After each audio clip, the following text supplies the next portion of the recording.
Hi beautiful people. അപ്പോൾ നമ്മളിന്ന് കോട്ടയത്തേക്ക് പോവുകയാണ്. ആ മുഖത്ത് വൈക്ലഭ്യം കണ്ടു. വേറെ ഒന്നിൻ്റെ അല്ല, പ്ലാൻ ചെയ്ത പോലെ പരിപാടികളൊന്നും നടന്നില്ല. അങ്ങനെ 4-5 മണിക്കൂറത്തെ നീണ്ട ബസ് യാത്രയ്ക്ക് ശേഷം നമ്മൾ കോട്ടയത്ത് വന്ന് ഇറങ്ങിയിട്ടുണ്ട്.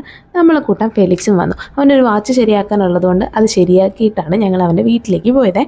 അവൻ്റെ വീട്ടിൽ പോയി അവൻ്റെ അമ്മയും അനിയന്മാരെയൊക്കെ ഒന്ന് പരിചയപ്പെട്ടിട്ട് ഞങ്ങൾ നാട് ചുറ്റാൻ ഇറങ്ങി. അവനവിടെ ഓടി നടന്ന് എന്നെ മൊത്തം കാണിക്കുമായിരുന്നു. കുര്യാക്കോസച്ചൻ്റെ പള്ളിക്കൂടവും അവൻ പഠിച്ച സ്കൂളും കോളേജും അവിടുത്തെ പള്ളികളും ഒക്കെ കണ്ടു. അതിനുശേഷം അവൻ എന്നെ ഒരു സ്ഥലത്തേക്ക് കൊണ്ടുപോയി. കൈപ്പുഴക്കാറ്റ് എന്നാണ് ആ സ്ഥലത്തിൻ്റെ പേര്. എൻ്റെ പൊന്നു, എന്ത് നല്ല ഭംഗിയുള്ള സ്ഥലം, ഭയങ്കര ബ്യൂട്ടിഫുൾ ആയിട്ടുള്ള സ്ഥലം. എനിക്ക് അവിടെ അങ്ങ് നിൽക്കാൻ തോന്നി. 4-5 മണിക്കൂറത്തെ ബസ് യാത്രയ്ക്ക് ശേഷം ചൂടത്ത് ഈ പൊരിഞ്ഞു വന്ന എന്നെ, എൻ്റെ പൊന്നെ, അത് ഭയങ്കര തണുത്ത കാറ്റൊക്കെയുള്ള വൈബായിട്ടുള്ള ഒരു അറ്റ്മോസ്ഫിയറിലേക്ക് അവൻ കൊണ്ടുപോയി. മാത്രമല്ല, അങ്ങോട്ട് വന്നൊന്ന് പറഞ്ഞൂടെ നിനക്ക്? പെട്ടെന്നായിരുന്നു അത് സംഭവിച്ചത്. മഴയോട് മഴ, പെരുമഴ. എത്ര നാൾക്ക് ശേഷമാണ് ഒരു മഴ കാണുന്നത്. ഭയങ്കര സന്തോഷം. കോട്ടയത്ത് വന്നപ്പം മഴയും കൊണ്ട്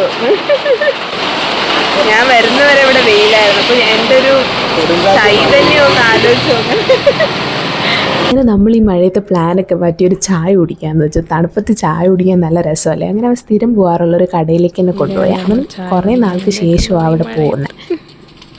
മഴയൊക്കെ അപ്പോൾ ചേട്ടൻ അന്വേഷിക്കുമായിരുന്നു എവിടെയായിരുന്നു എന്നൊക്കെ. ഈ തണുപ്പത്ത് ചൂട് ചായ അടിക്കുന്ന ആ പുകയൊക്കെ വരുന്നതുകൊണ്ട് എൻ്റെ പൊന്നെ, അടുത്ത് വിറച്ചിട്ടാണ് അവിടെ ഇരിക്കുന്നത്. പിന്നെ ചായയോടൊപ്പം ഒരു ഓംലെറ്റും കൂടെ പറഞ്ഞേ.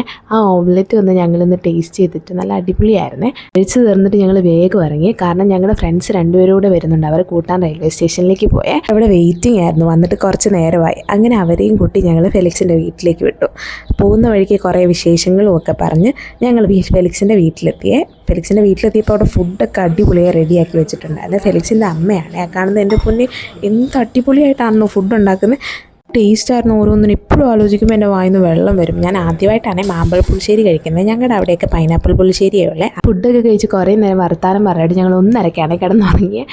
അപ്പോൾ അത്രയുള്ളൂ ഇന്നത്തെ video. Tata bye bye, see U.